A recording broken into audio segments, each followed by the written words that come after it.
लेकिन आप में से जो लोग पार हुए हैं और धीरे धीरे आपने अपनी गति ऊपर की है, आप लोग जानते हैं कि आदमी जब पहले पार होता है तो सिर्फ उसका सहस्त्रार टूटता है और वो एकाकार होता है उस चैतन्य शक्ति से। फिर इसके बाद तो भी वो यही रहता है और उसकी दृष्टि अपने और दूसरों के कुंडलिनी पे आ तो जाती है, लेकिन वाइब्रेशन जो उसके अंदर आ रहे हैं वो कभी कभी एकदम रुक जाते हैं। और वो अगर अपने सर पे हाथ रखे तो देख लेगा कि उसके सर पे जहाँ पर कि बिल्कुल नरम हो गया था वहाँ फिर से कड़क हो जाता है, कैल्सिफिकेशन हो जाता है। तुमको काला ना कालस पार जा जाते, अभी आप कल ही पार हुए थे और आपका कैल्सिफिकेशन। उसकी वजह क्या है? उसकी वजह यह है कि हमारे अंदर जो ईगो और सुपर ईगो है वो हट जरूर जाते हैं, हमारा चित्त बीचों बीच जरूर आ जाता है, लेकिन वो फिर से ग्रो करके और एक हो जाता है।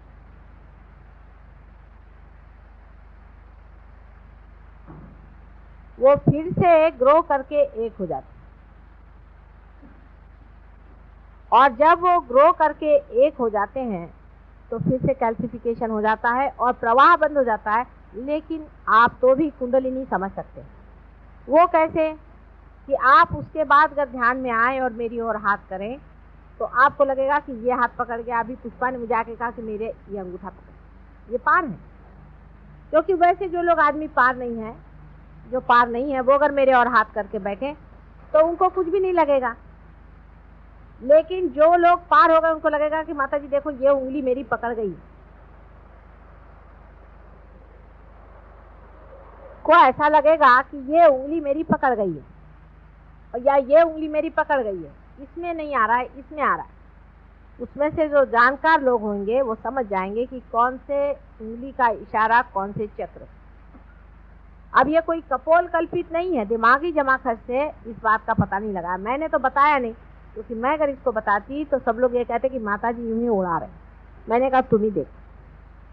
तो जब उन्होंने ऐसे हाथ रखा और जब उनकी ये उंगली जलने लग गई तो मैंने कहा कि अच्छा इनके नाभि चक्र पे तुम हाथ रख के देखो, तो नाभि चक्र चल रहा। अपने अंदर आंख बंद करके देखो तुम्हारा कौन सा चक्र चल रहा है, तो नाभि चक्र चल रहा है। और जब हाथ तुमने उनके ओर किया तो कौन सी उंगली चल रही? ये उंगली चल रही। इसका मतलब ये उंगली नाभि चक्र का साक्षात, और सबकी यही उंगली पकड़ी जाएगी उस आदमी। तो निर्विवाद ये बात है कि इस पर किताब चाहे कुछ भी लिखे, जिस तरह से जो होता है वैसा ही होता है। अभी कल ज्ञानेश्वर जी को लेकर के एक साहब मुझसे भिड़ रहे थे बहुत ज्यादा। ज्ञानेश्वर जी आज होते तो उनसे हम ही बात कर लेते। वो भी खोज रहे थे तरीका किस तरह से बात समझाने का, लेकिन उनको बन नहीं पड़ा। बहुत छोटी उम्र में उनकी मृत्यु हो गई। ऐसे बहुत से लोगों की अपमृत्यु होने के कारण भी बहुत कुछ गलत फहमियां संसार में फैली और उन्होंने किताब लिख दी। ये दूसरी गलती कर दी जिस वजह से मैं किताब लिखने से बहुत डरती हूँ। किताब लिखते ही साथ लोग उसको रटना शुरू कर देंगे और उससे भी लोगों पर कंडीशनिंग हो जाए। तो अब इसमें क्या होता है क्या नहीं होता है, वो बिल्कुल आपको ऐसा सोचना चाहिए कि हर मिनट हमें नया एक अनुभव, ये नई चीज है। हम नए आदमी, नया ही है सब कुछ, नए से ही जानना है। हम नए होकर के बैठे, जैसे छोटा बच्चा बचपन से एक एक शब्द सुनता है और उसको रट लेता है, एक एक बात देखता है उसको समझ लेता है। इसी तरह से आप लोग जो इस नए लोक में, इस दिव्य लोक में जो आए हुए हैं, तो उसकी दिव्यता को समझना से इसकी दृष्टि और होनी चाहिए। यह बड़ी विशेषता है कि इसका नाम दिव्य लोक रखा है। मैं जाती थी तो इसका नाम पढ़ के मुझे बड़ा लगता था कि किसी बड़े सोचने वाले आदमी ने नाम रखा हुआ, कितना सुंदर नाम, दिव्य लोक। मुझे क्या पता था कि परमात्मा सारी व्यवस्था यहीं कर देंगे और भाटिया साहब इतनी मेहरबानी कर देंगे हमारे ऊपर। बहुत ही सुंदर जगह है। तो जिस दिव्य लोक में आप उतरे हुए हैं उसकी दिव्यता को जानने के लिए आपको सोच लेना चाहिए कि ये सब नवीन, नाविन्यपूर्ण है। इसमें सारा ही नवीन अनुभव है। कहीं लिखा हुआ घिसा पिटा जो दूसरों ने अनुभव किया है वो नहीं है, हमें जो अनुभव करने का वो है। इसलिए एकदम नया, नूतन, बालक जैसे होता है ऐसे आप एकदम नए स्वरूप में से उतरिए। पहली चीज जरूरी है कि आप इसमें नवीनतम बातों के और ध्यान दें। सब नवीन है। आज तक ऐसा कहीं भी अनुभव किसी ने किया नहीं। इतने जोरों में ये एक्सपेरिमेंट कभी भी सक्सेसफुल कभी भी संसार में नहीं हुआ, क्योंकि मैं भी इस संसार में बहुत बार आ चुकी हूँ और इस कार्य को करने का मैंने बहुत बार प्रयत्न किया। पहली मर्तबा इस जन्म में ये कार्य सफलीभूत हुआ। इसलिए सब में थोड़ा थोड़ा अधूरापन जो रह गया है उसको आपको पूरा करना है। आप उसी अधूरेपन को कंप्लीट करने के लिए आए हुए, किसी को आप गिराने या घटाने नहीं आए, लेकिन उसमें जो कुछ थोड़ा बहुत अधूरापन रह गया है उसको आप पूरा करने के लिए। अब आप सोचिए कि एक नए जमाने के नए विस्तार के एक नए लोग आप और सारे संसार के लिए आपको मार्गदर्शन करना। इतने रियलाइज लोग एक छत के नीचे बैठ करके उस परम शक्ति को पा रहे हैं। कितनी बड़ी भारी शक्ति आपके अंदर से विशेष रूप से प्रवाहित है और लोगों के अंदर से नहीं है संसार। ये आप जानते हैं, उसमें कोई आपको अब शंका नहीं रहेगी। जिनको थोड़ी बहुत शंका है इसका कारण ये कि वो अभी अभी पार हुए, इसलिए थोड़े दिन में उनको भी नहीं रहेगी। तब ये जरूरी हो जाता है कि आप अपनी विशेषता को समझें।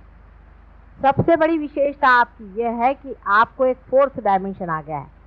कौन सा फोर्थ डायमेंशन आ गया है? कौन सा फोर्थ डायमेंशन आ गया? जो चैतन्य शक्ति आपके अंदर प्रवाहित है उसमें आप खड़े हुए हैं। अब आप इसमें से उसमें कैसे जा सकते हैं, ये बड़ा महत्व का पॉइंट है, आप समझिए। अब इसमें आप किस तरह से उसमें उतर सकते हैं, उसमें रह सकते हैं, स्थिर हो सकते हैं, ये बड़ा महत्व का पॉइंट। अब आप देखिए अगर अपने चित्त की ओर, तो आप देखेंगे कि इसमें एक तरह का एक्सपेंशन होता है और ये ऐसे अंदर खिंचता भी है। अपने चित्त की ओर देखिए, अपने चित्त की ओर देखिए। ये ऐसा लगता है जैसे किसी चीज पे जाता है और आप चाहे तो उसको हटा सकते, उसका एक्सपेंशन हो रहा है और उसको आप खींच भी सकते हैं। जैसे कि कोई गुब्बारा होता है या इसको मराठी में फुगा कहते हैं, उसको आप फुगा दीजिए तो वो ऐसे जाएगा और फिर अंदर ही खींचेगा। इसी तरह से आप अपने चित्त की ओर दृष्टि रखें। आपका चित्त जो है वो किसी भी चीज की ओर जा भी सकता है और वहां से लौट भी आ सकता है। ख्याल करें आप, देखिए हमारा चित्त किसी वस्तु मात्र पे गया। जैसे समझ लीजिए आपका चित्त है कि एक साड़ी पर, अब साड़ी पर गया और आप उससे अपना चित्त खींच सकते हैं। अपना चित्त आप जैसा भी चाहे उसे घटा सकते हैं, बढ़ा सकते हैं और उसको जहां तक चाहे उसको पहुंचा सकते हैं। पर आप पूरे समाये हुए बीच में, जैसे एक समुद्र हो, समुद्र में से पानी बढ़ता हुआ हर एक किनारे पर जाता और फिर खींचा, लेकिन वो बीचों बीच समुद्र का सारा उसका अपना वास्तव्य, जो वास्तव्य है, जो इजनेस है, जो होना है वो अंदर है और उसका जो रिएक्शन है वो अवेयरनेस है, चेतना। वो जाती है किसी चीज पे चित्त से और लौट आती। इसी से आप डिटैचमेंट सीखें। किसी चीज से हम कहें आप डिटैच हो जाइए। अभी जैसे यहाँ वो गाड़ी आई, एक छोटी सी बात, उसमें से बदबू आ रही, पहले सबको बदबू आई, ठीक है। आप उस बदबू की ओर अपना चित्त ले जाइए तो बदबू आ रही है और चित्त हटा लीजिए तो बदबू नहीं आ रही। डिटैच करने की शक्ति आपके अंदर आ गई। धीरे धीरे आप अपने चित्त पे प्रैक्टिस करें। आदमी है सब चीजों से, सब सर्वधर्म संपन्न से बैठा हुआ, उसके बीच में बैठा, सब चीजों की ओर देख रहा है, ये क्या है, ये क्या है, ये क्या है, ये भी है, ये भी है, लोग कहते हैं सब मेरा है। उसके ओर अपना चित्त डालिए और जैसे उसके ओर आप चित्त डालेंगे आप जान जाइएगा कि मैं इससे चित्त भी हटा सकता हूँ। इसी में आपका चित्त इन्वॉल्व नहीं हो सकता।